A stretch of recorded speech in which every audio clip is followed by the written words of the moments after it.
একটা হাদিস শুনুন, আর শোনার পরে এটাকে হেফাজত করবেন, তো ইনশাআল্লাহ আপনার কাজ দেবে। কি কথা বলছি? এক সাহাবী, তার নাম খেরাশ বিন জুবাইর রাদিয়াল্লাহু তাআলা আনহু, উনি নিজে বর্ণনা করছেন। কি বলছেন?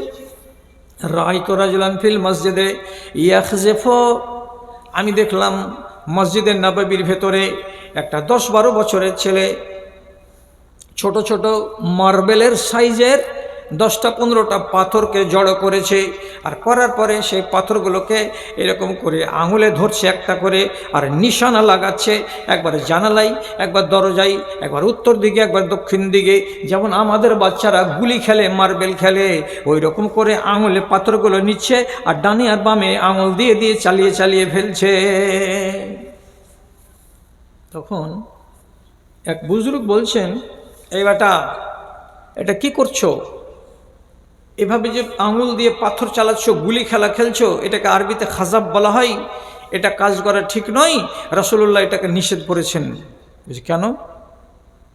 তো বলছে ফাইন্নাহু লা ইউসাদু সাইদান, এই আঙুল দিয়ে পাথর চালিয়ে জীবনে কোনো শিকারকে তুমি ধরতে পারবে না, এবং এই আঙুল দিয়ে পাথর চালিয়ে কোনো শত্রুকে কাবু করতে পারবে না। তাহলে কি হবে এর দ্বারাই? ফাইন্নাহু ইয়ানফাকুল আইনা, হতে পারে কোনো মানুষের চোখটাকে কানা করে দিতে পারে। তুমি এমনি করে এমনি চালাবে, দরজায় গিয়ে লাগবে, পাল্টা যদি সেটা অন্যদিকে দৌড়াই, তো কোনো মানুষের চোখে যদি লেগে যায়, তো তোমার এই আঙুলের দ্বারাই চালিয়ে দেওয়া পাথরটাই কোনো মানুষের চোখ কানা হতে পারে, কোনো মানুষের নাক ফেটে যেতে পারে। সুতরাং যেই খেলাতে ক্ষতি হবে এমন খেলাটা তুমি খেলিও না, এটা নিষেধ করেছেন নবী করিম। ছেলেটা বন্ধ করলো খেলা, চলে গেলেন উনি নিজের কাজে। একটা অন্যায় দেখেছিলাম, বারণ করলাম, ছেলেটা রুকে গেল, চলে গেলেন। বিশেষ নিজের কাজটাকে শেষ করে দিয়ে আবার যদি ফিরে আসছেন মসজিদের দিকে, তো দেখছে যে ও বাচ্চাটা ওই খেলা খেলছে।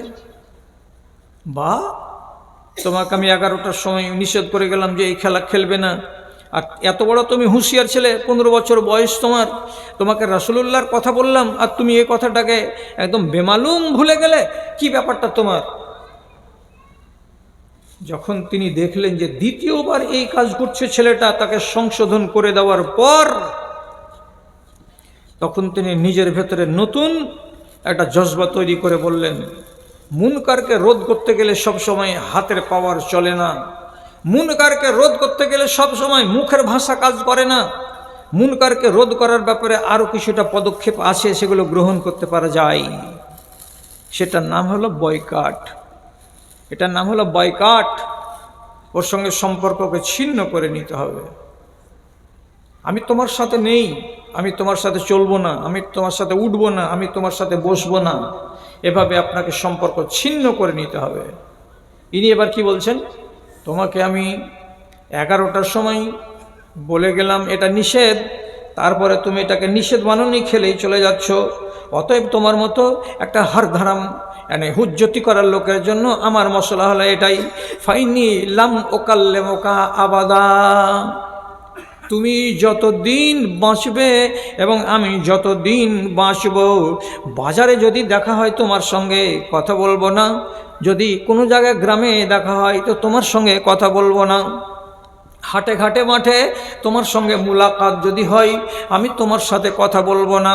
ওয়ালান আউদোকা ইনমারিস্তা, তুমি অসুখ হয়েছ এটা যদি আমি কানে শুনতে পাই, আমি কসম খেয়ে বলছি, একটা রুগীকে দেখতে গেলে মানুষেরা যেন জান্নাতের রাস্তায় হাঁটে, এত সওয়াব আছে, তথাপি তোমার কথা যদি শুনতে পাই যে তুমি অসুখ হয়েছ, আমি তোমাকে দেখতে যাব না, তোমার রোগটা কি হয়েছে এ ব্যাপারে জানতে যাব না, তোমার পার্শ্বে বসে তোমাকে একটা দোয়া দেব, সে দোয়াও দিতে যাব না।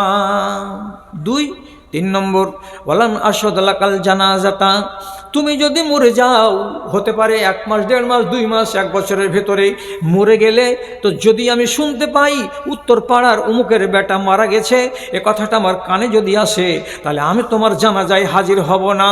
3টা কথা তিনি বললেন। কি 3টা কথা?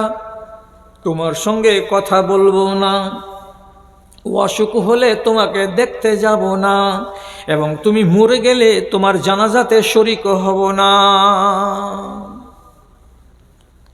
আপনি বলুন এবার ভেবে চিনতে, কোনো মানুষকে সংশোধন করার কল্পে যদি আমার সব হাত নষ্ট হয়ে যায়, তাহলে আমি এই কাজটা করতে পারবো না।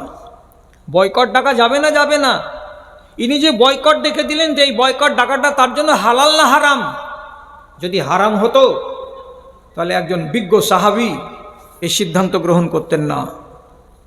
উনি যেটা ফয়সালা করেছেন ঠিক করেছেন। কেন তুমি মানবে না নবীজির শরীয়তকে? কেন তুমি মানবে না আল্লাহর ফরমানকে?